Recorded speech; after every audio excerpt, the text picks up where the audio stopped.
I'm gonna get started here. Three, two, one, go. Shout outs to the music in this game.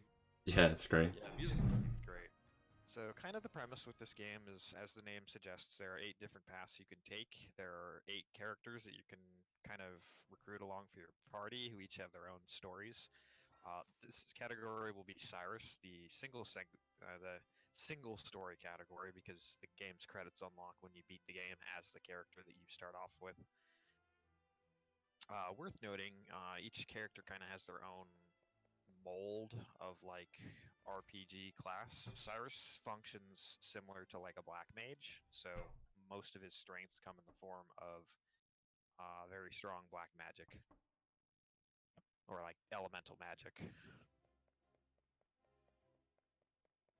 So yeah, the first couple minutes here, I'm just like going through. Nice thing about this run is that all the cutscenes are skippable.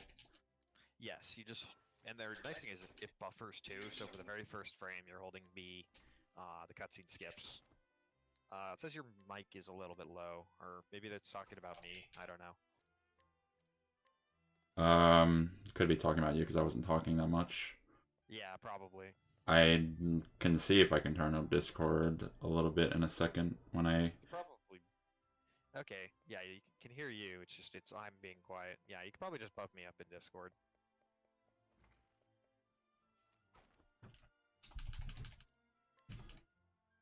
I will try to do that. Okay, I turned you up a little bit. Okay, so Cyrus's whole premise is that he can scrutinize people. He asks them information and he deduces information from it. Anyways, so his whole story is kind of that he is a teacher at a university in this town here, and he's kind of looking for this old forbidden tome called From the Depths of Hell, or From the Far Reaches of Hell. Yeah. And eventually he gets kicked out of his town because he's accused of trying to like seduce the princess. So he goes on an adventure. Everyone in this game kind of has their own adventure. Cyrus's is the only one we're going to be seriously following. We're going to get a few more characters, and you have to kind of start their story, but you don't have to do anything more than their first part. Try to turn you up a little bit more. Okay. So I got a couple items. They are called soul stones. They do like a flat amount of damage and an element. Elements are mostly used to just break enemies. Yeah, so soul stones do pretty significant damage depending on the rank that you get them. We're going to really want to depend on the large soul stones. So as you can see, we're getting into encounters. Game's kind of a standard throwback to a lot of old RPGs. Very similar to the system in Bravely Default, if a little bit more tuned. So enemies in this game, you'll see they have a health bar. Well, they have health, but they also have weaknesses. And if you hit an enemy with the weakness, every time you hit them with the weakness, Saying we're echoing too? Weird. Every time you hit an enemy with the weakness, there's a little shield underneath them, and that will tick downwards. Once it hits 0, the enemy is broken, and that means for the turn that you're on and the turn after that, the enemy is unable to attack, and they take increased amounts of damage. The trade-off to this is when an enemy comes back from being broken, they have the first action of the turn. So we're coming up here on the very first boss of the game. Oh my god. Oh, can I get this? Can I get the soul stone? Okay, double encounter is like really rare. You generally want to get it second because then you can skip having to do 3 encounters. Also worth noting, Cyrus has the ability to see an enemy's weakness. This doesn't matter too much because we already know pretty much every enemy's weakness that we care about. It actually kind of wastes time in the speedrun, but it's useful for casual players who don't know everything in the game. Alright, so the first boss here, it's kind of a punk. He has about 1500 health. there was an old route where we just popped the medium soul stone that we picked up to do over 2/3 of his health immediately, but we're going to be saving that for later, so this fight actually does have some risk to it. I got bad attacks. One thing I haven't touched on is this game has a BP system, which is in addition to HP and SP, which is your magic points. The way BP works is every turn you get one additional point, and it's noted by the little dot underneath the character's name on the top right. And you get one each turn, and that you can use to strengthen your next attack. If you use it on a physical attack, you hit them again, like you swing your weapon again. If you use it on a magical spell, it just buffs the amount of damage that the spell does. It depends on the skill that you use. If you use BP, however, then you don't get one the turn after you've used your BP. So it's kind of routed around how much BP that you use. So the nice thing about each character is each character, the first dungeon they're in will generally have stuff weak to the attacks that you use, like your main character's starting spells. And this is just to kind of teach you to, exploit the weakness system, because this game is very heavily based on that. Alright, and that's the first boss. I could have beaten him faster with the soul stones, however, I need the medium soul stone that I picked up to do something else in a little bit.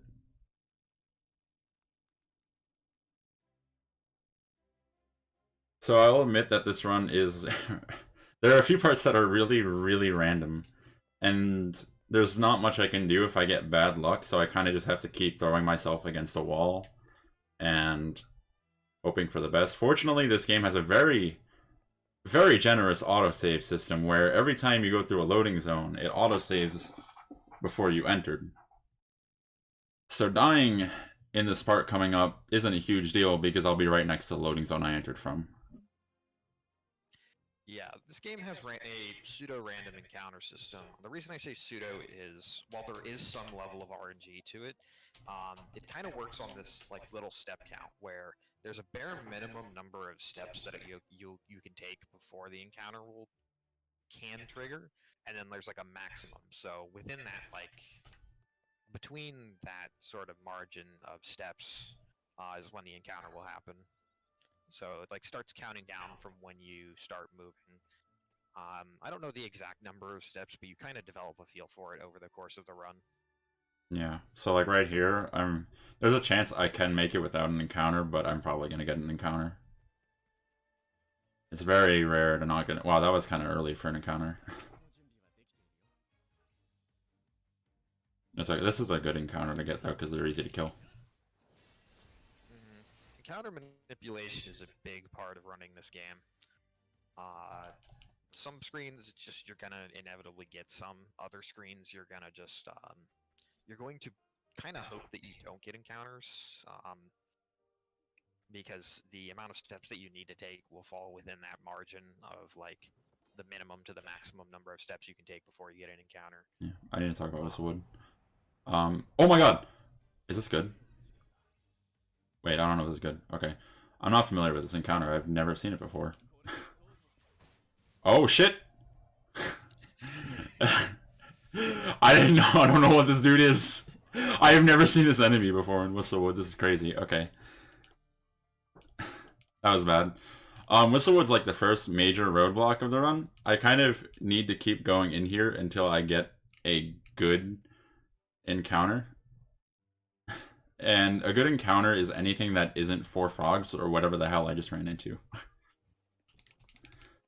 I can also get an encounter that's just a bunch of owls, and that's also good. So this is a bad encounter, so this is another failed attempt. So we're just going to be here for a bit, just kind of going until I get a good encounter. And the reason why I need to do this is because I need to get Cyrus to 100 JP so I can have evasive maneuvers, which greatly increases the step count before I can get an encounter, and it's going to be used to traverse some endgame areas where I will otherwise be one-shot. Yeah, so the job points you get as a reward after each battle, in addition to money and experience points, and those you can invest into skills. And investing into skills also allows you to, like combat skills specifically. Investing into those will allow you to automatically unlock passive skills, which are like little benefits that happen in battle or out of battle. And in this case, Cyrus has the most useful one for the speed run in the probably in the entire game, just by the virtue of extending the amount of steps that you can take. If he didn't have this ability, the route would probably be like 2 to 3 hours long. Yeah. So that's about the average amount of attempts it takes me to get through Whistlewood. So that was fine. So now I can just run forever without getting into an encounter. Mm-hmm. Although there are still some screens that are kind of really long and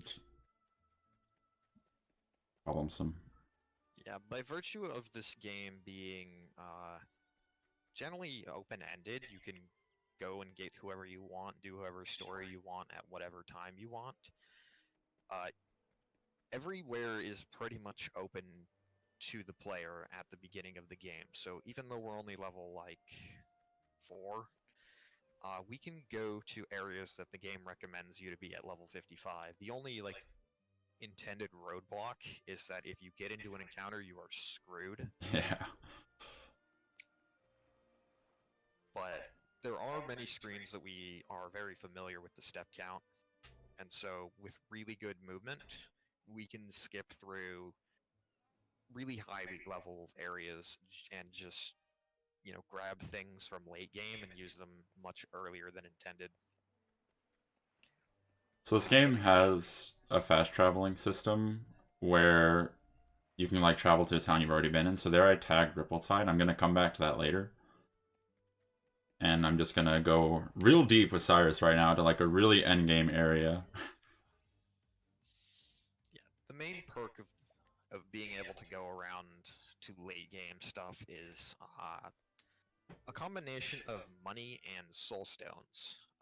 Late game soul stones, to give you an idea of the damage, a regular soul stone will do 200 damage to enemies that are not broken and 400 damage to enemies that are. Medium does 1100 damage or 2200 to enemies that are hit with break. Large does 2700 and then 5400 to enemies that are broke.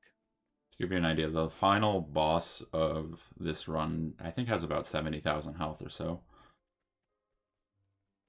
I think that's about right. Probably a bit more. It's probably like 79,000. I don't remember the exact number. And this game's take on the job system is that every character has a starting job, but you can go to these shrines that also have the jobs that you can like once you visit this shrine here, you gain the ability to give your characters a secondary job. The system works that only one character can have any given secondary job. So this one here is the warrior.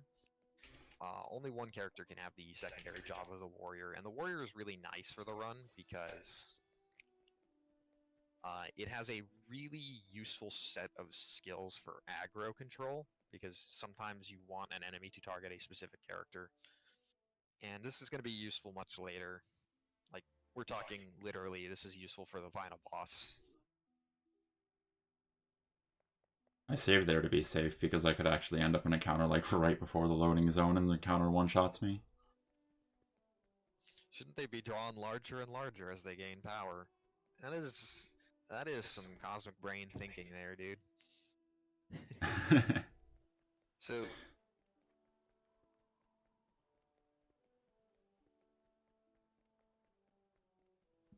So money, I'll get to why money is really important. We're not gonna necessarily buy items or anything, but this game, spoiler warning, is pay to win. And I don't mean like real money, but I mean like you chunk money at things. A lot of money. you basically, Chessa has a skill where you pay an amount of money to do an attack, and the most expensive one turns out it does like a lot of damage. Yeah, it's kind of obscene. And the thing that's really nice about it is the skill that you chuck money at things.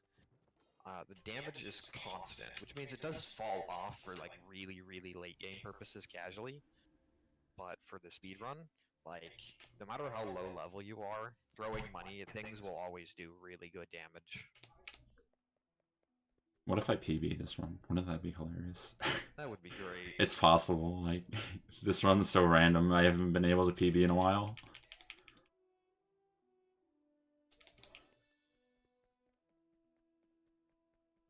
I'm also in danger of getting an encounter here, because for some reason this loading zone's like super far back in. Yeah, there we go. That's why I save. I wouldn't save on attempts, though. You're like 2 steps off. Yeah, alright, yeah, I'm dead. It's fine, though, because since I did save, I'm going to be closer, so I won't get in that encounter again. Yeah, unfortunately in this game, running is not an exact science. It's usually better to just fight whatever you're in if you can, and if not, you're never going to be able to run away from higher level things. There's actually in this run you're pretty safe against high level encounters because you have like all the we get like a bunch of health buffs, and Arrow Storm will deal with most encounters end game. As long as Cyrus doesn't die. Okay, so here I'm gonna save and quit. And I do that in order to reset my step count so that I can make it all the way. Can't hear the game audio.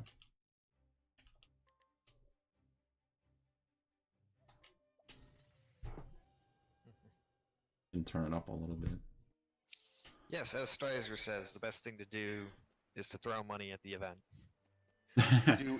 You follow after us in the run. So he saved at the save point and reloaded because saving and loading resets the step count. Yeah. And now choose the merchant. I don't think it's possible to make it to the shrine. If it is, it's incredibly unlikely, so it's just better to save and load. I don't think it is. If you want it to be real insane, you can get the encounter and try to run from it. First try. I don't think anyone does that, though. Yeah, it would be interesting to see if somebody could task this game.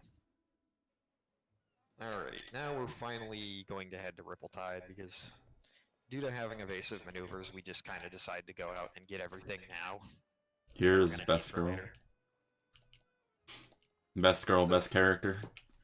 So Tressa is a total cinnamon bun. She's totally sweet girl. And probably the most lighthearted character story in this entire game. Given the contrast, she's basically a merchant girl who wants to see the world. Heavily contrasting other characters in the game, such as a veteran soldier and a woman who works in a exotic dance group. You have all these wonderful backstories of betrayal and death and being thrown off a cliff, and Tress is just like, I want to see the world. She's too pure.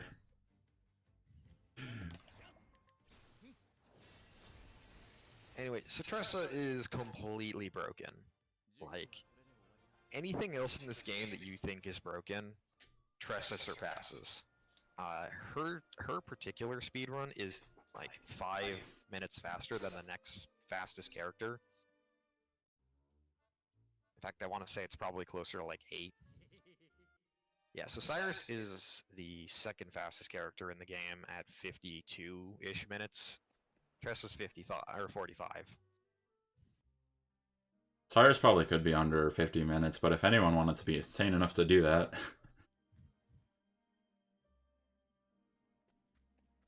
Yo, what's up? I'm Swordsman Kirby. Here to show you Octopath Traveler. So in older routes this run, I usually had a grind here with Tressa, but since I went deep with Cyrus, I picked up an item that's going to make... Okay, this fight's really intense, actually. It's a really difficult fight. It's going to take like 50 turns. Good luck. Okay, thank God. Dude, you're not supposed to use that yet. What are you doing? It's cheating.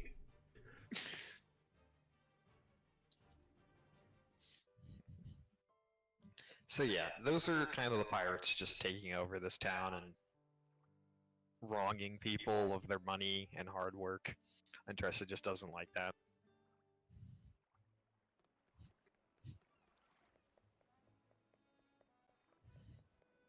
So her whole thing is that there's a traveling merchant who used to be a pirate who kind of said gives her the option to take one of his things, and she ends up taking a journal. She's like, I want to fill out this journal that was like partially done and finish this person's story. She's so And that's pure. and it's all pretty much that you really need to get out of her story, because her main purpose for the rest of this run is money, money, money, money, money, money, money. Conveniently, she has one really nice benefit of, well, two really nice benefits, not even in battle. She will pick up money just randomly lying around, so you'll see something on the top left that says, Tressa spotted blank amount of money left by an unfortunate soul.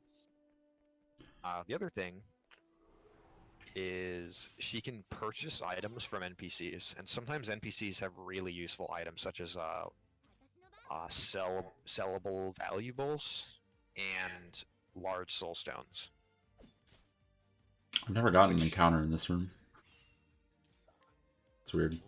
Dang, I never have either.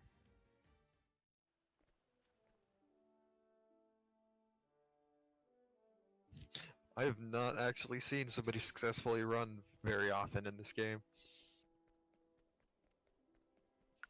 So kind of the intended route is for you to go out and get all 8 main characters before moving on. So the game's kind of set up that the first section of the game, everything kind of levels up with you. So as you get a new character, the next character's story that you start will be a little harder up until you have your complete party of 4. And they kind of want you to stick to these level 1 to level 4 areas, but we're only going to get 4 characters, and we're really only going to use these 2 for a decent amount of time. The main purpose of the last 2 characters in the party is just to have a couple of warm bodies to chuck subclasses onto, because the merchant subclass is what really makes Tressa broken. And so having a second merchant subclass means that we have double the broken. We're just making our way along. I'm generally moving towards the area where Cyrus's chapter 2 is now. I'm not gonna do all of it. When I get there, I'll do some of it, and then I need to go do a couple more things like get Therian. And on my way, I'm gonna tag a couple towns. I tagged Sunshade back there, and I'm gonna tag Clearbrook here so that I can get Alphen later on. Yeah, these are all points that he will be warping to at least once, and then also having the nice benefit of, on some of these bigger screens, hitting these loading zone will you can guaranteed get to the loading zone for like a safe spot that doesn't have encounters. In the amount of steps that would guarantee that you don't get an encounter, and then you hit the loading zone, and then you proceed, and then you will also not get an encounter. So again, step manipulation and working around how many steps it takes to get an encounter is a big part of this run, especially given how low level we are. Yep. So Cyrus's second part is intended to be done at level 24. And the recommended levels in this game, I honestly think, are a little higher than you really need to casually. I'd say probably if you understand the mechanics, you could probably do this pretty easily the way intended at like level 18 or 19. That's how I did it. Also, he needs to be careful he doesn't accidentally accept Tressa's scenario, because her second chapter is also here. One of these days, it's gonna happen. I'm gonna be like I'm gonna have like an Atlas Dam Kate and be like, oh my god, get to Quarry Crest and do Tressa chapter 2. Yeah. For anyone unfamiliar, this game has an enemy called a Kate, which is kind of like a metal slime in Dragon Quest, or Audino in Pokemon Black, for a comparison of just this low-level enemy that if you are fortunate enough to be able to kill, and in the route you can instantly kill with a single medium light soulstone, you get a ton of experience and benefits.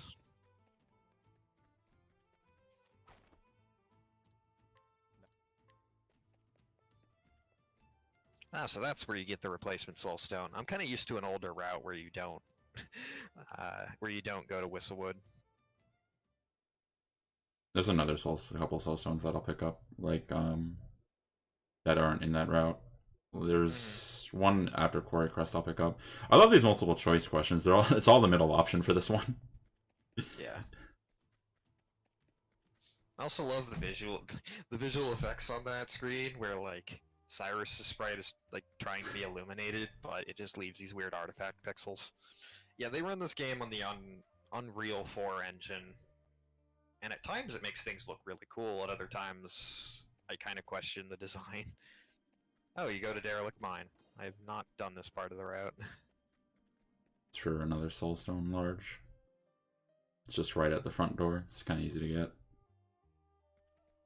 There's one thing I do need to look into though, and I think well, there's something I want to test. So I'm probably gonna make us save an extra save at some point.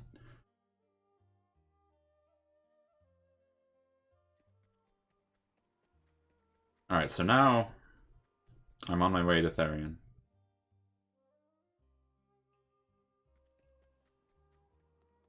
I can get an encounter on this screen. It's like at the very end, basically. Hopefully it doesn't happen. This isn't a dangerous area, it's just a little bit of time loss if it happens. Oh, right at the entrance, oh my god.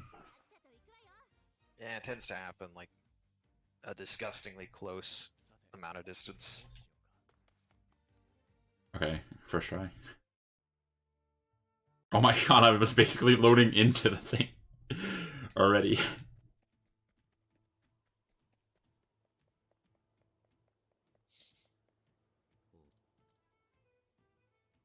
Alright, here's Therion. He's a thief.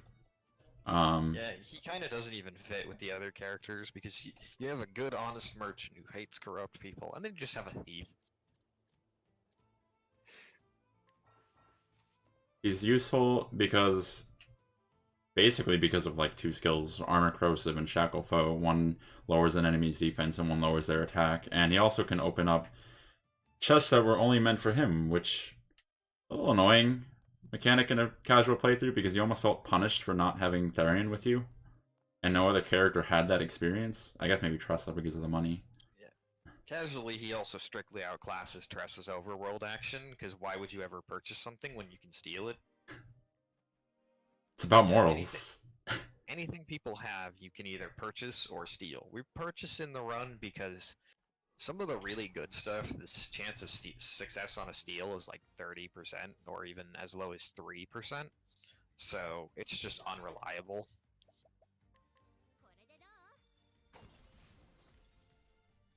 I still don't even have like Tressa's overpowered ability yet. I'll get it eventually. I don't need it for this fight. This next fight is gonna be, well, it's more or less basically gonna look the same as the Mick and Mac fight.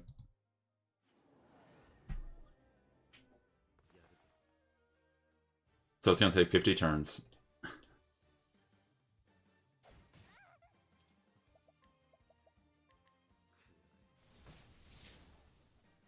Yes, but the thing is, you can save scum stealing, so it's not ever worth spending money on unless you have so much money that you don't care. Well, it's about the time invested. You don't want to stand there for like 30 minutes trying to get one item. Yeah, it's true. Alright, so Therion's stories, he tries to steal this artifact from this mansion, and it turns out within this mansion, the butler kind of set it up as a trap to try and lure a thief, and then hits him with this armband, which the armband basically will tell anyone that whoever has it is a thief, so that they shouldn't be trusted. And so his whole story is he's trying to remove the armband. This never becomes a concern, both in story and in gameplay, so... I think it was more of a mark of shame. It's like, yeah, you're a thief, but you're a bad thief, so like no one cares. Yeah. It's really more a mark of shame than anything else. I mean, it is shady, but if you're talking game design, it is strict. I personally think it's an option that is strictly better, if just more time consuming. Okay, so this is gonna be like another roadblock spot. It usually isn't bad. It usually doesn't take more than 2 tries, but you never know. Technically, I could be here for 10 days and still not get it. I've never had a... Duskbarrow is a chapter 4, like level 45 area, and it has a very long screen. Yeah, we're heading to essentially an endgame area, right? Well, an endgame for the single story category area, just like right off the bat. I'm very confident when I talk about the luck in this game. You will not know. You do not know, understand how much this game has hurt me. It's fine though. This game has hurt many people.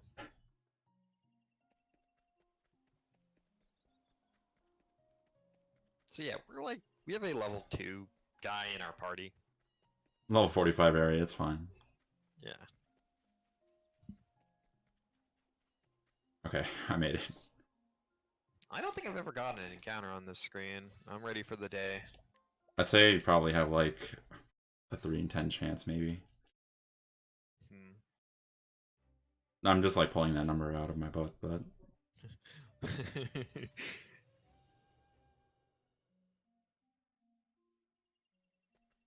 it's like so close that even despite being literally right here next to the loading zone, I have to save and quit there.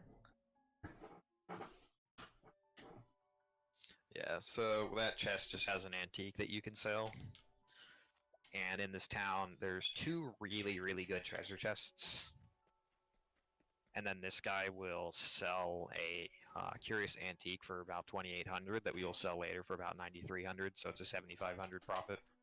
Yeah, so he sells it for less than what it's worth. Wait, this is higher.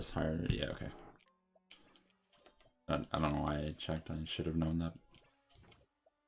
Yeah, so hired help is the pay-to-win skill. If you pay 30,000 gold, you can summon a veteran soldier that will hit an enemy for... if the enemy is not broken, about 3,000 to 4,000. If they are broken, like anywhere from like 5,700 to like 6,300, about 6,000 a pop. Okay, so now I'm gonna go back to that area I was kind of at before. I needed to get Therian and Tressa first because, well, Tressa because of the money at screen transitions, and Therian because I'm gonna need to open one of those chests that only he can open. That thing I complained about earlier. If that wasn't a thing, though, this would be much faster.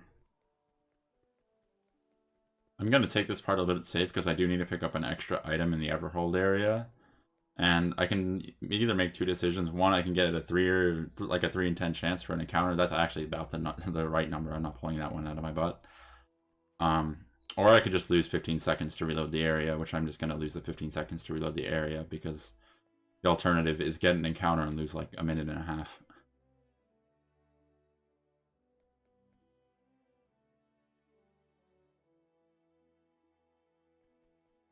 So this dungeon that I'm about to enter has a lot of expensive stuff in it.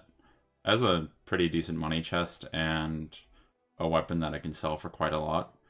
I think it's a little bit close on the step count. I've never gotten an encounter here, but people like always seem really tense about it, so we'll see what happens.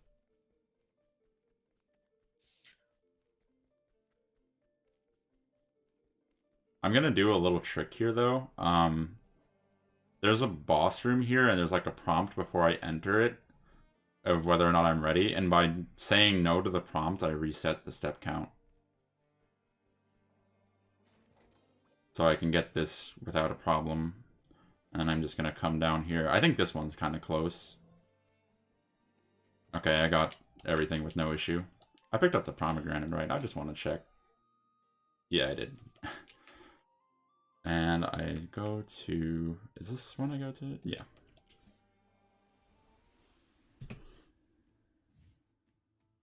Alright, now we're gonna go and complete chapter 2 for Cyrus. There's 4 chapters per character. And then there's sort of a bonus section if you complete all 8.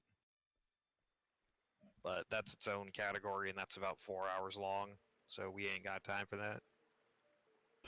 So you're about to see what all the deal with the money is, and Tressa being very vital. Hired Help is a good ability. Its strongest form costs 30,000 to use, so we're gonna be spending a lot. I recently learned this fight is mostly scripted, but I recently learned there is a scenario where you can lose. Oh no, it sounds like you're speaking from experience. Yeah. Okay, I'm fine. So if Tressa and Cyrus both go first, before Gideon does, you can summon the skeletons before Tressa and Cyrus get a turn on... Oh, whoops, what am I doing?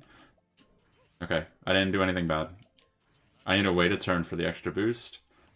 And now I can use veteran soldiers.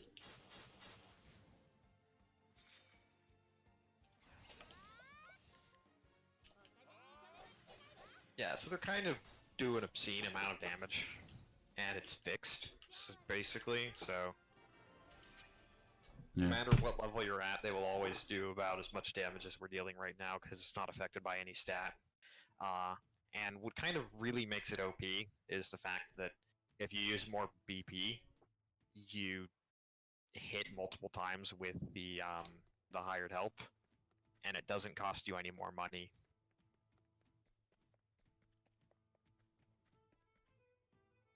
So yeah, if you can't already tell, this is going to be the strongest skill that we will use in the speedrun, because casually beating all the characters in this game takes probably 30 to 40 hours. Even a single story could probably take you like 15.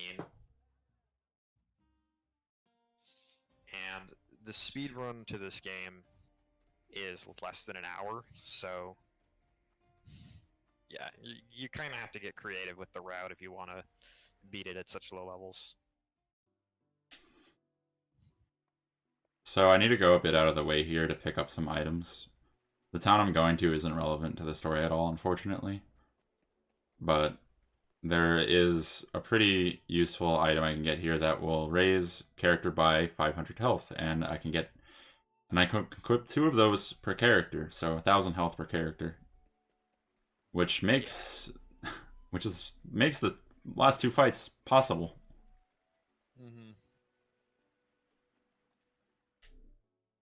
Yeah, we do not bother with equipment hardly at all this run. There's the knowledge staff and the bracelets that you equip, and that's literally it. This route doesn't equip the knowledge staff, actually. Oh dang, you don't even have that anymore. I did pick it up because it's 17,000, but I don't need to equip it. Yeah, so the knowledge staff used to be you use that for Alphen story boss, because you do cast like 2 spells in the old route. Alright, so this is kind of a mid-level area, and Scrutinize is not a 100% chance, actually. There's a 36% chance I get this, and I've only taken more than 5 tries once ever, and that took me 13 tries. Alright, we're on. Okay. Alright, buddy. Oh no. I'm almost sure it's scripted to fail the first time. I get it first try quite a lot. Oh my god! I've never gotten it first try. I swear I've like only taken more than 5 tries once ever on this. That's... Oh, marathon. Thank God there's a loading zone right there. Mm-hmm.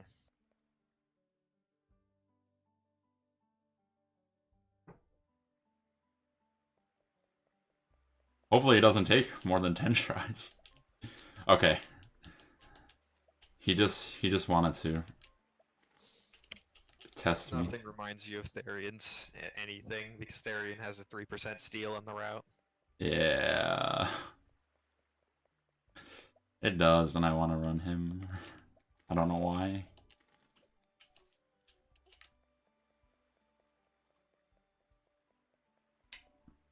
Okay, now that I've spent a fortune on soulstones, I think... Oh no, I do buy more soulstones.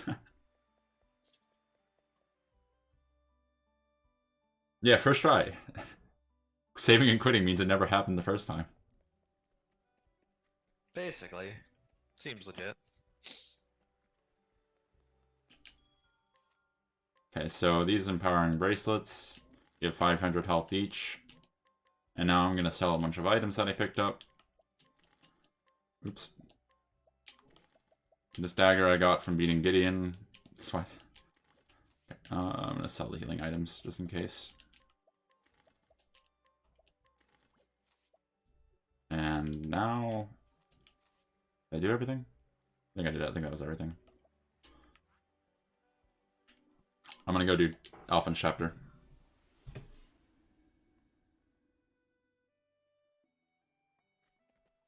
Okay. So finally, we're gonna get a full party. This is Alphan. He's the apothecary. He's kind of really strong. He's very strong, actually. Like, I used him pretty much always in my casual playthrough because his concoctability is ridiculous. His concoctability is basically like he uses medicine on party members, but that can have quite a few effects. And the most useful one is basically he can mass give BP to the party.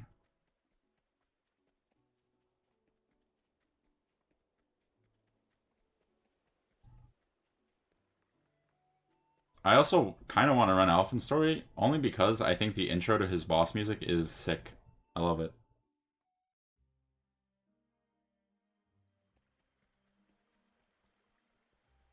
Yeah, so at this point, our fourth character is almost entirely, it could be anyone. There is just, Alphan's story is short, and also he has like a couple uses of his own unique alchemy-related skills. So that's basically the reason we go and do his story. Because this is like a level 12 area right now, this is a lot easier than the stuff we're going to be attempting soon.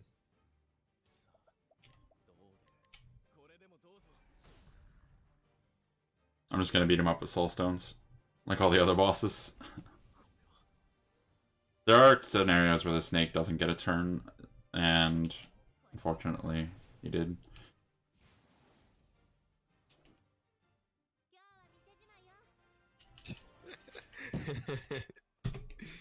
Oh my god. Nice Snake Man emotes.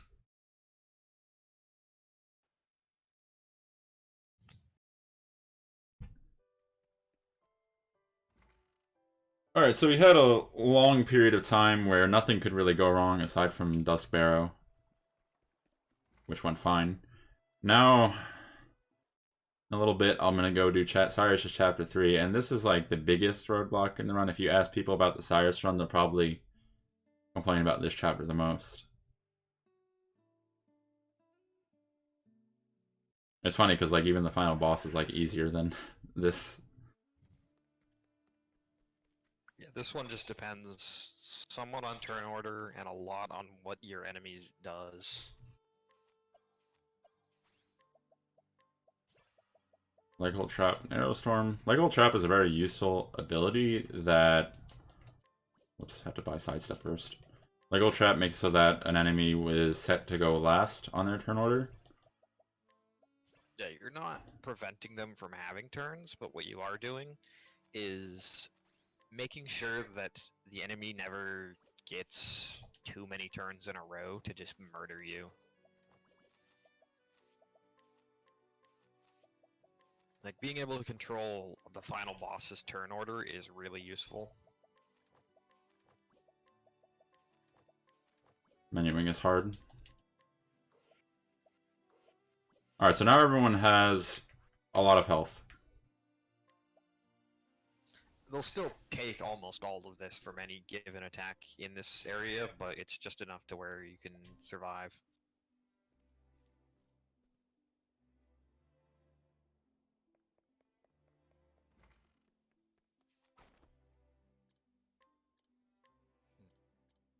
So, would this probably be a good time to read a donation? Sure.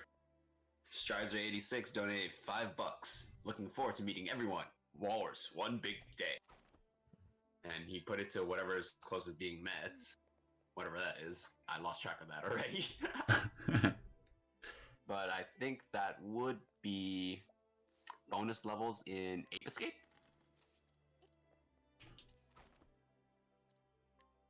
We need some monkey business going on. I can get behind more monkeys. So right here, we just have to scrutinize a few people in town and buy a couple of soul stones, because Can paying never, for useful items. you can never have too many soul stones.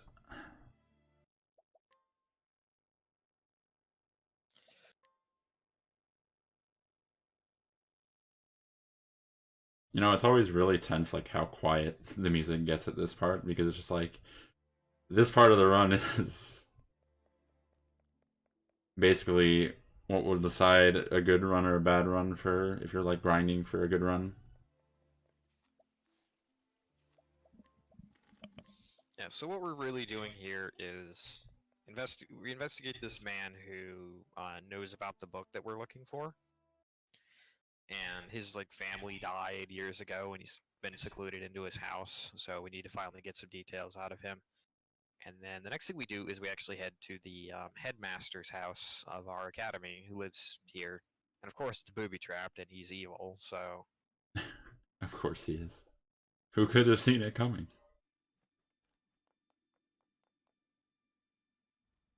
we need to head down to his basement. Honestly, you encounter some really screwed up people. Like, there's one whole area with like a magic summoning circle and people being like tortured. That was the last guy that we killed. Kind of just glossed over that part. Alright, so this is Yvonne. He is the worst part of this run. Just unequivocally. If they hit me with the tornado on turn 1, then I lost already, and I just need to die and try again. Or if I get crit turn 1. If anyone dies turn 1... Oh, never mind. That wasn't what I thought it was for a second. But yeah, if anyone dies turn 1, then I basically lose.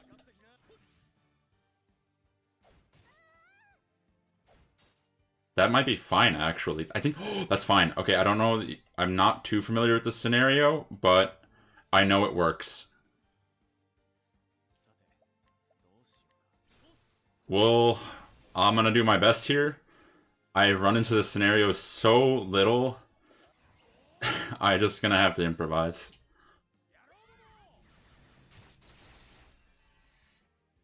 So here you see using hired help for cheaper things. This is mainly to hit enemy weaknesses and break them. And of course, those soul stones putting in the work. Because who needs, high levels to do damage when you can just throw magical spells at enemies for fixed amounts? I think I just got like the perfect horn order right here. No, not really actually. Cyrus was supposed to go before them.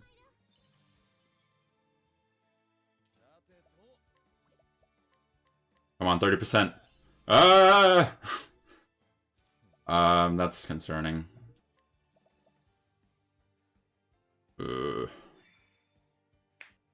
I'm having to improvise a lot right now.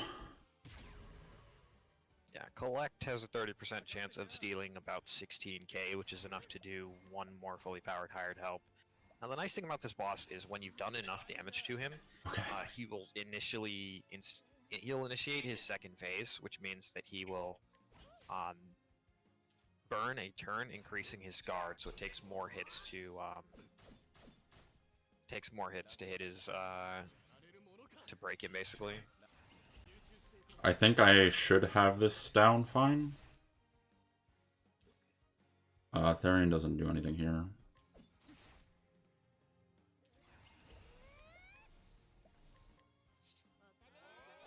So, pay to win. Yes.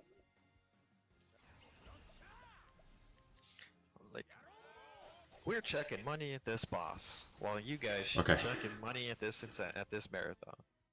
That made me scared because, like, Read donations, dude. I was not familiar with that situation at all. So that was the most stressful fight of the entire run, and he got it first try, albeit in a bit more of a roundabout way than we hoped for. So that's really good still. It's so rare for that fight to be first try, so it's amazing that it actually worked out. Now I go to the final area. Yeah, this is going to be some brief dungeon navigation. If you have any more donations, it'll be probably the last time we can get those in. I don't have any more donations, but I will say this is Bring 'em On 2, and we are raising money to bring 3 runners to AGDQ 2019. Those runners are Luis Miguel, Malu, Sopa. They are all Mega Man X series runners, and they are trying to participate in the Mega Man X relay race. I'm pretty sure it's Mega Man X1 to 3. Yes, I'm correctly.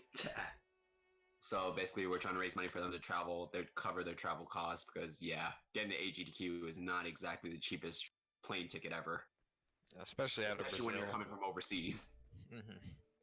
So please donate. If you haven't already, please type in !incentives to see the incentives and !donate to donate money to our good cause, and we will get you there. Thank you. I almost forgot again. I almost forgot to equip Therian again.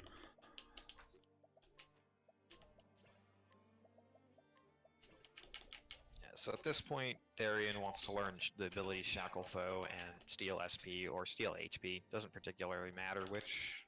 CLSP I think has slightly faster animation. Mm-hmm. There's 50 grand in this chest for that final fight where we'll be just throwing money at the final boss again. The nice thing about the final boss is that the collect on final bosses gives 30,000, which is just enough you need for another veteran soldiers. Mm-hmm. And in that instance, I believe it's 99% chance to steal. Yes, it is a 99% chance to steal.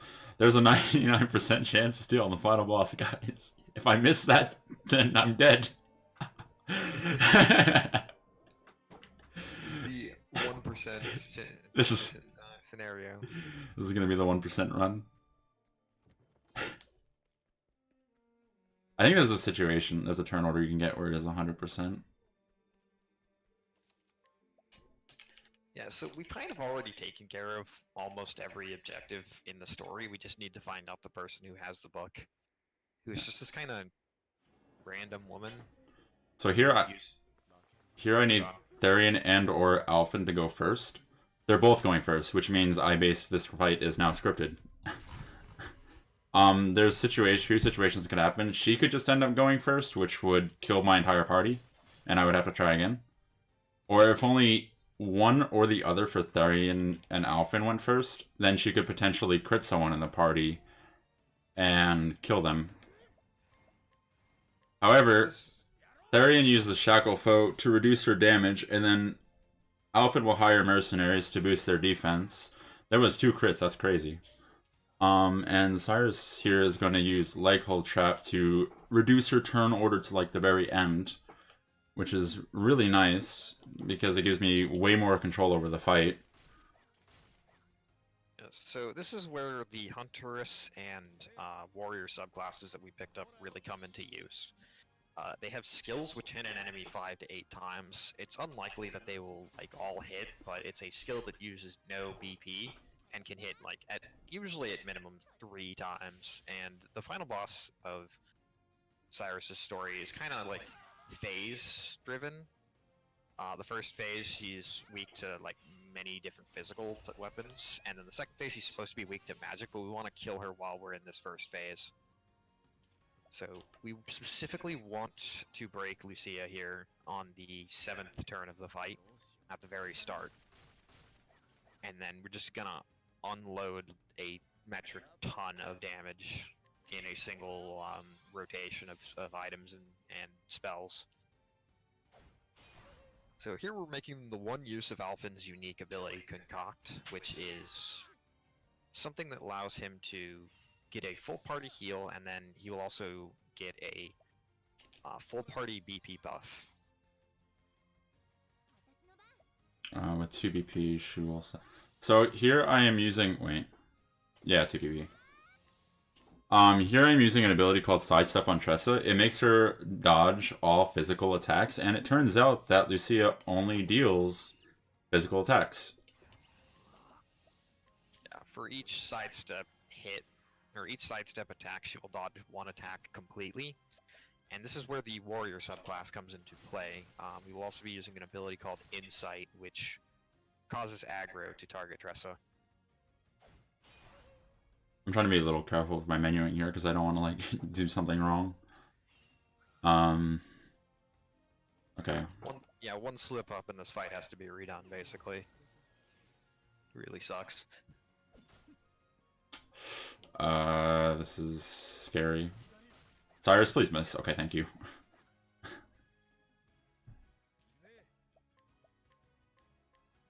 If Cyrus, like, hit all of his arrows there, that would have been bad. It almost never happens. It shouldn't ever happen, but it can.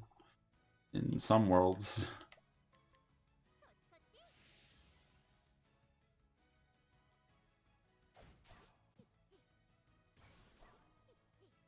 I love the... like that laugh on the Japanese voices for Tressa.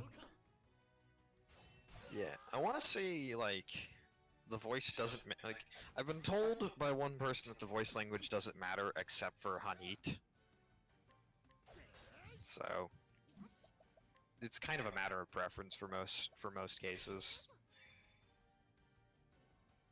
All right, and now I will go in on our face. Yeah, so Tharian's just gonna soulstone here, not that.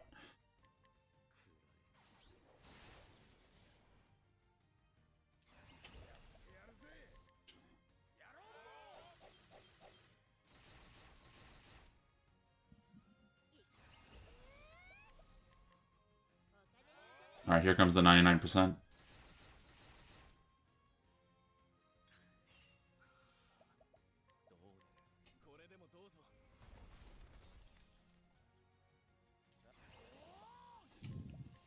Oops. Oh, it's 100%. Okay, good.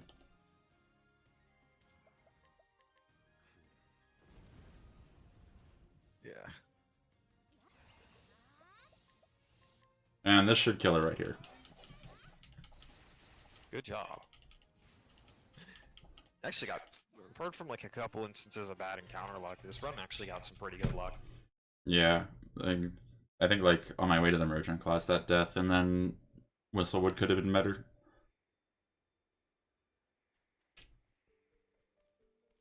So there is one unfortunate thing about this run is like even after you beat the boss, you still have to move through this dungeon, which means you can still get an encounter.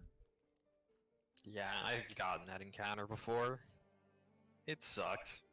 I had the encounter left Therian and Cyrus within an inch of their life. I was like, if I die now, I'm gonna be so mad. I'm just gonna save. My first run was a total rodeo.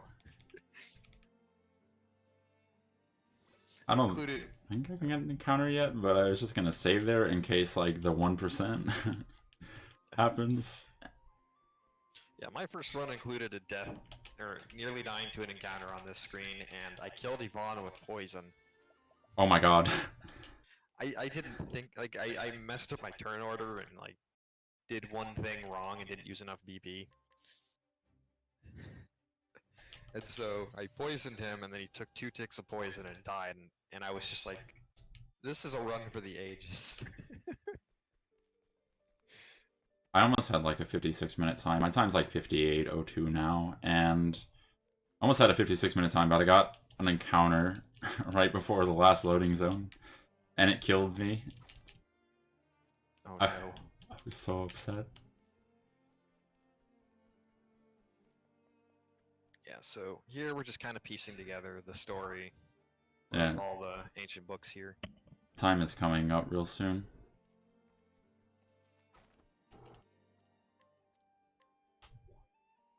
After I do this multiple choice quiz.